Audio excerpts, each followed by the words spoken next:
Hi guys! Good morning and welcome back to our YouTube channel, Marjan's Garden. So, ayan guys, kagabi, grabe guys yung ulan at hangin. So, akala ko hindi na magkakahangin pero sobrang lakas po ng hangin at ng ulan. So, ayan guys, tingnan nyo yung ating nilagay dito na extension. Talagang natanggal siya guys. Ayan, grabe kasi guys yung lakas ng hangin at saka nung ulan. Sobrang lakas talaga guys ng hangin dito kagabi. Ayan no. Ayan. Grabe oh. Pinalo-palo niya yung ating UV. Ayan. So lalagyan ko yan guys ng tape later. Kasi kapag umulan na naman guys, mababasa talaga yung sobrang laki natin na biltana. Grabe oh. Tingnan nyo guys oh. Napakadilim dito. Ayan. Ayan. Feeling ko nga guys, uulan na naman. So, yan. So, shoutout pala guys kay Sis Linsky na nagtatanong sa akin bakit daw malayo yung ating greenhouse sa ating bahay. Hindi daw yung halaman natin nasa may bahay. So, nasa may bahay din po to ma'am. Siguro mga 20 meters yung layo sa bahay namin. Ito lang to ma'am sa sa unahan ng ating lumang greenhouse. So nilabas lang namin kasi 'di ba dati may bakod. So ngayon inopen na, pinorward namin yung bakod. Yan. Paglabas kasi dito, makikita nyo na talaga yung palayan. Ayan. So tingnan nyo guys, so yung mga tanim ko dyan, talagang winash out to. Ayan. And dito nakaraan, pinakita ko sa inyo yung yung orchids natin na namumulaklak. So ayan. Hindi ko maamoy yung bango guys. Siguro na wash out na ng ulan. Ayan. Buti nga guys, tumigil na yung ulan. Kagabi ko malma. Tapos bumalik na naman siya ulit. Ayan, ito. Buti hindi nasira to guys. Ayan. Ito mabango din to guys eh. Ayan o. Yung ating Cattleya. Yan, open na siya. Kahapon, pa-open pa lang pero hindi pa ganito. Ayan. So, yan. Pasok tayo guys sa loob ng greenhouse at mag-check tayo. And maglalagay din ako guys nung tape doon sa nasiraan. So, ito nga guys, yung dito banda, tinanggal ko yung ating succulents dito. Ayun, tapos yung doon banda. Yan. Si Cheesecake. Kasi, yung dito banda sa kanya guys, tumutulo. So, siguro sa pinakuan yan guys, kaya tumutulo. So, baka masobra na siya ng ulan, kaya tinanggal ko siya doon banda. Ayan. So, tingnan nyo guys yung ating macaron, no? Grabe. Ang laki-laki na niya. Yan. Hindi na siya guys kagaya nung nakaraan na. Lumaki siya pero para siyang naging leggy. So, ngayon, maganda na yung niya, shape niya. Ayan, so ayan yung itsura nila. Buti hindi na pano.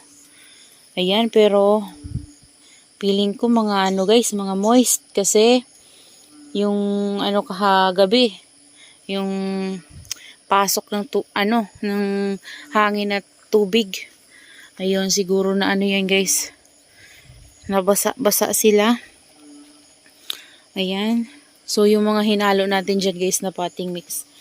Ayan basa. Ayan guys, so, medyo inano ko yan dito kahapon kasi, dito ba na, diba, parang may malalim, may mababaw. So, nilagyan ko ng lupa. So, tinanggal ko na rin yung dumi na walis ko na guys, and dun ko na ilagay Hindi ko pa nga guys natatanggal kasi, kahapon, nagmix ako niya, yung mga recycle natin, para mapuno ko na talaga yung mga pots ng ating mga pagtatamnan ng mga malalaking succulent. So, ayan, napuno ko na sila guys.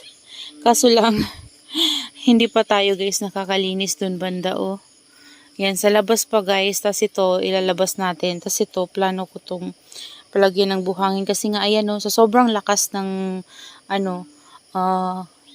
ulan kagabi at kahapon.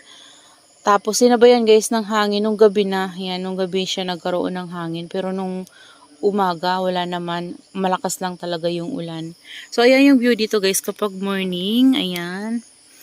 Sobrang ganda tingnan dito guys sa likod kasi nga puro palayan to, ayan. Palayan yan dyan banda. So yung mga nasa rain or shine succulents natin, parang okay naman sila guys. Okay naman sila.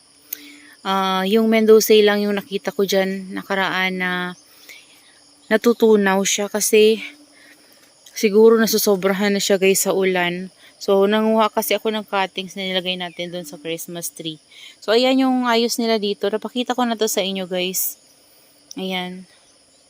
So yan, nagbigay lang ako guys ng update. Ayan, after ng sobrang lakas ng hangin at ulan kagabi. Ito yung itsura nila. Okay naman sila.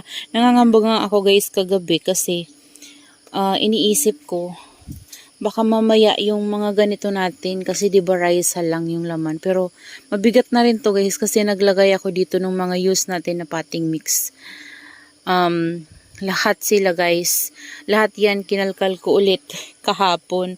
Kasi kinuha ko yung fresh na risal sa kanila. Para lahat sila guys merong fresh na risal. So kaya nakabuo tayo lahat sila na lagyan ko talaga ng mga laman. Ayan, update na rin guys. Dito, ayan. Ito yung ating variegated purple delight. Ito yung pabuhay na siya guys. Yan, sinave ko siya. Tinapkat ko yung nabili ko kay Succulenti Amore. So, namatay kasi siya guys. Parang nag-rot sa stem. So, kinat ko. So, ito siya. Yung pinakapuno niya guys, wala. Hindi siya nag-survive. Ito nga ewan ko kung masisave to guys. Pero wala pa siyang roots. Ayan yung parang may rot. Pero wala pa siyang roots eh. Pero ito mayroon na nakadikit na. Ayan Yan. Tapos ito na yung natin nabili kay Ma'am Penny Rose. Tapos ito na guys yung ating Purple Delight na dating variegated. So, yung di ba nagkaroon siya ng baby? Ito yung baby niya guys. So, ang ganda ng niya. Kulay. May pagka-variegated na siya. Yung dito din, tumubo, may pagka-variegated na din. Yan yung isang puno ng ating variegated Purple Delight. Pero yung top niyan guys, ito na yun yung kinat ko, wala. Hindi ko na alam kung saan ko na ilagay yung naputol ko dyan. Parang nandun nata yun guys sa isa natin na pot. Dito, hindi ko na matandaan dito kung alin. Basta malaki kasi yung head nun. So, ayan.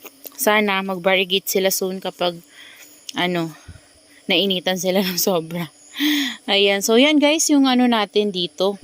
Mga succulents. So, okay naman sila. Lang ako kagabi. Nag-worry lang ako kagabi kasi baka kako na tumba na yung ating mga malalaking pot sa taas kasi sobrang lakas po talaga ng hangin dito. Ayan tingnan nyo guys yung bubog natin, yung net natin parang na Ayan. So, ayusin ko muna guys yung ating nasira doon banda. So, lalagyan ko siya ng packing tape ulit kasi kapag umulan guys mababasa ng tuluyan yung natin. Basang-basa na nga guys So, kailangan kong lagyan para hindi sila guys masok masyado sa ulan kasi baka mamatay sila kasi sobrang laki talaga ng mga pots na to. So, hindi pa yan sobrang dami ng ugat hanggang ilalim. So, hindi yan magro-root board kasi napakalaki talaga ng pot.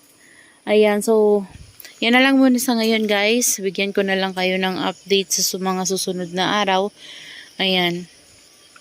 So, nag-update lang ako kasi sobrang lakas po talaga ng kagabi ng ulan at ng hangin. So, dahil nga bagyong Enteng. Signal number 1 kami guys kagabi. Kaya siguro ganun. So, that's all for today's video guys. Yan, ingat po tayo palagi at see you on my next vlog. Happy gardening everyone. Bye-bye!